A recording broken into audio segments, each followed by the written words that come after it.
नमस्कार और हमारे चैनल में आपका स्वागत है। आज हम भारत के सबसे सम्मानित और पूजनीय व्यक्तियों में से एक डॉक्टर एपीजे अब्दुल कलाम के बारे में बात करने जा रहे हैं। वे एक साइंटिस्ट, फिलोसोफर और भारत के पूर्व राष्ट्रपति थे। कल्पना कीजिए कि एक युवा लड़का सुबह होने से पहले उठकर अखबार बांटता है और सितारों के सपने देखता है। ये लड़का बड़ा होकर भारत के अंतरिक्ष और मिसाइल कार्यक्रमों का नेतृत्व करेगा। ये डॉक्टर एपीजे अब्दुल कलाम की रिमार्केबल जर्नी है। डॉक्टर एपीजे अब्दुल कलाम का जीवन सिर्फ एक यात्रा नहीं थी, ये सपनों, संघर्षों और उल्लेखनीय उपलब्धियों से भरा एक मिशन था। वह एक ऐसे व्यक्ति थे जो साधारण पृष्ठभूमि से आए थे, लेकिन अकल्पनीय ऊंचाइयों तक पहुंचे और इस तरह लाखों लोगों को प्रेरित किया। कलाम का जन्म 1931 में तमिलनाडु के रामेश्वरम नामक एक छोटे से शहर में हुआ था। उनके पिता एक नाव के मालिक थे और उनकी माँ एक गृहिणी थी। वे एक सिंपल लाइफ जीते थे। अपने परिवार की मदद करने के लिए कलाम ने कम उम्र में ही काम करना शुरू कर दिया था। हर सुबह वो 4 बजे उठते, अपने चचेरे भाई की अखबार बांटने में मदद करते और फिर स्कूल जाते। उनके परिवार के पास ज़्यादा कुछ नहीं था, लेकिन उन्होंने कभी गरीबी को अपने ड्रीम्स की राह में बाधा नहीं माना। इसके बजाय उन्होंने इसे एक चैलेंज माना। बचपन से ही उन्हें दुनिया के बारे में जानने की क्यूरियोसिटी थी। साइंस और चीज़ें कैसे काम करती हैं, इस बारे में वे फैसिनेटेड रहते थे। एक पल जिसने उनके जीवन को गहराई से इम्पैक्टेड किया, वह था जब एक टीचर ने बर्ड्स का उदाहरण देते हुए प्रिंसिपल्स ऑफ फ्लाइट को समझाया। इस लेसन ने उनके जीवन भर के ड्रीम को जगा दिया। फाइनेंशियल स्ट्रगल्स के बावजूद कलाम का लर्निंग का डिटर्मिनेशन कभी कम नहीं हुआ। उन्होंने स्कूल में बेहतरीन प्रदर्शन किया और अपनी सिस्टर की हेल्प से, जिसने उनकी शिक्षा का खर्च उठाने के लिए अपने ज्वेलरी बेच दिए, उन्होंने prestigious Madras institute of technology MIT में दाखिला लिया।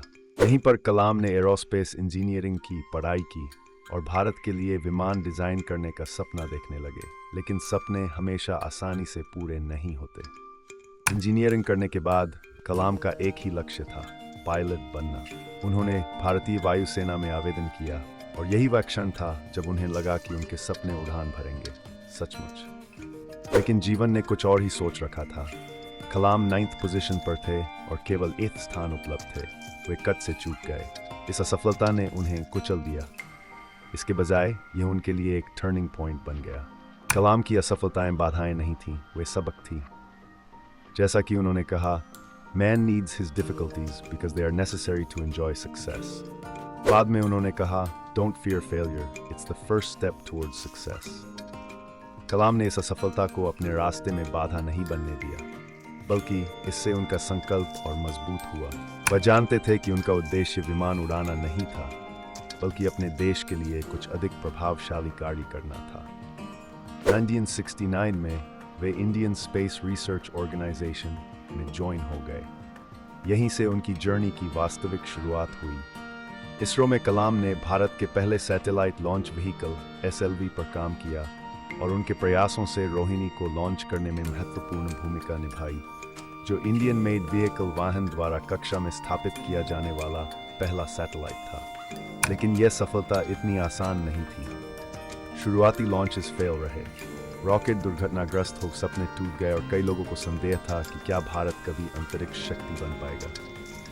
लेकिन कलाम गिव अप मानने वालों में से नहीं थे। Each failure was a lesson, each setback a stepping stone. उन्होंने एक बार कहा था, You cannot change your future, but you can change your habits, and surely your habits will change your future. और उन्होंने ठीक यही किया। हर असफलता के बाद कलाम और उनकी टीम ने अपने अप्रोच को और बेहतर बनाया, कड़ी मेहनत की और आखिरकार सफल हुए। इसने वैश्विक अंतरिक्ष दौड़ में भारत के प्रवेश को चिह्नित किया और कलाम राष्ट्रीय नेशनल हीरो बन गए। लेकिन यह तो बस शुरुआत थी। 1980 के दशक में कलाम को इंडियाज मिसाइल डेवलपमेंट प्रोग्राम का लीड करने के लिए defence research and development organisation DRDO में ट्रांसफर्ड कर दिया गया। यहाँ उन्होंने अग्नि और पृथ्वी जैसी मिसाइलों के डेवलपमेंट का नेतृत्व किया, जिसके कारण उन्हें मिसाइल मैन ऑफ इंडिया का खिताब मिला। लेकिन जो चीज़ उन्हें एक्स्ट्रॉर्डिनरी बनाती थी, वह सिर्फ उनकी साइंटिफिक ब्रिलियंस नहीं थी, बल्कि उनका लीडरशिप स्किल था। कलाम अपने आसपास के लोगों को इंस्पायर करने की अपनी क्षमता के लिए जाने जाते थे। वह अपनी टीम के साथ मिलकर काम करते थे, उनके साथ खाना खाते थे और हमेशा सफलता का श्रेय दूसरों को देते थे। उनकी विनम्रता उनकी उपलब्धियों जितनी ही प्रसिद्ध थी। यहाँ तक कि जब भारत के सबसे प्रसिद्ध वैज्ञानिकों में से एक बन गए, तब भी उन्होंने एक साधारण जीवन जीना जारी रखा, अक्सर लोगों को याद दिलाते हुए, don't love money, love your dreams. Missile technology और अंतरिक्ष स्पेस एक्सप्लोरेशन में कलाम के काम ने भारत को रक्षा और अंतरिक्ष में आत्मनिर्भर राष्ट्र में बदल दिया। लेकिन उनका योगदान केवल विज्ञान और प्रौद्योगिकी तक ही सीमित नहीं था। 2002 में उन्हें भारत के 11वें राष्ट्रपति के रूप में चुना गया। वे सिर्फ राष्ट्रपति नहीं थे, वे पीपल्स प्रेसिडेंट। उनके कार्यकाल की पहचान focus on education, youth empowerment and national development पर उनके अटूट ध्यान से थी।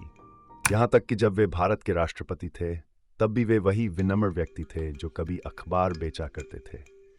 राष्ट्रपति भवन में वे अक्सर बच्चों के साथ भोजन करते थे, उनके सपनों के बारे में सुनते थे और उन्हें ये विश्वास दिलाते थे कि कोई भी सपना छोटा नहीं होता।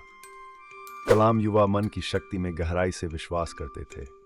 वे अक्सर कहा करते थे, dream dream dream, dreams transform into thoughts and thoughts result in action. उन्होंने पूरे देश की यात्रा की, छात्रों से मिले, उन्हें बड़े सपने देखने के लिए प्रोत्साहित किया और उन्हें याद दिलाया कि अगर आप उसके लिए काम करने को तैयार हैं तो कोई भी सपना बड़ा नहीं है।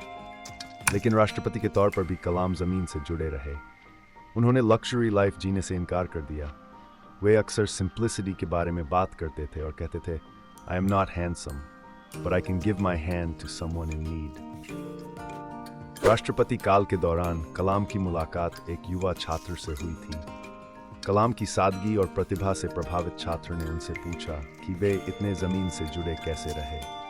कलाम ने सरलता से जवाब दिया, I remember where I came from. वे इस प्रिंसिपल पर चलते रहे और अपने आसपास के लोगों को आगे बढ़ाने के लिए लगातार प्रयास करते रहे।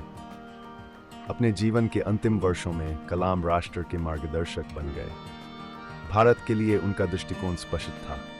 वे चाहते थे कि 2030 तक देश एक डेवलप्ड नेशन बन जाए, जिसमें शिक्षा और विज्ञान मुख्य भूमिका में हो। 7 जुलाई 2005 को Indian institute of management Shillong में लेक्चर देते समय doctor APJ Abdul Kalam collapse हो गए।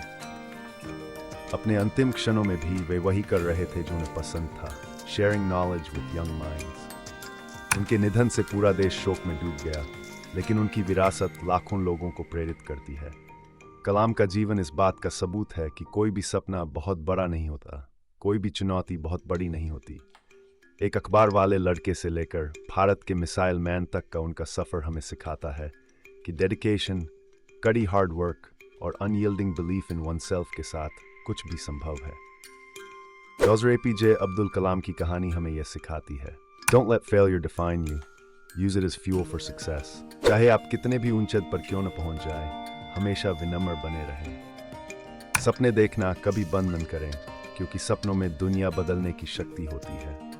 कलाम की कहानी हमें याद दिलाती है कि महानता इस बात पर निर्भर नहीं करती कि आप कहां से शुरू करते हैं, बल्कि इस बात पर निर्भर करती है कि आप कहां तक पहुंचने के लिए तैयार हैं। अपने सपनों को गले लगाओ, अपनी असफलताओं का सामना करो और आगे बढ़ते रहो। डॉक्टर कलाम की तरह आप भी असंभव को हकीकत में बदल सकते हैं। हमें उम्मीद है कि आपको ये जानकारी पूर्ण और प्रेरणादायक लगा होगा। अगर आपको ये वीडियो पसंद आया है तो कृपया इसे लाइक करें और इस तरह की और सामग्री के लिए हमारे चैनल को सब्सक्राइब करें।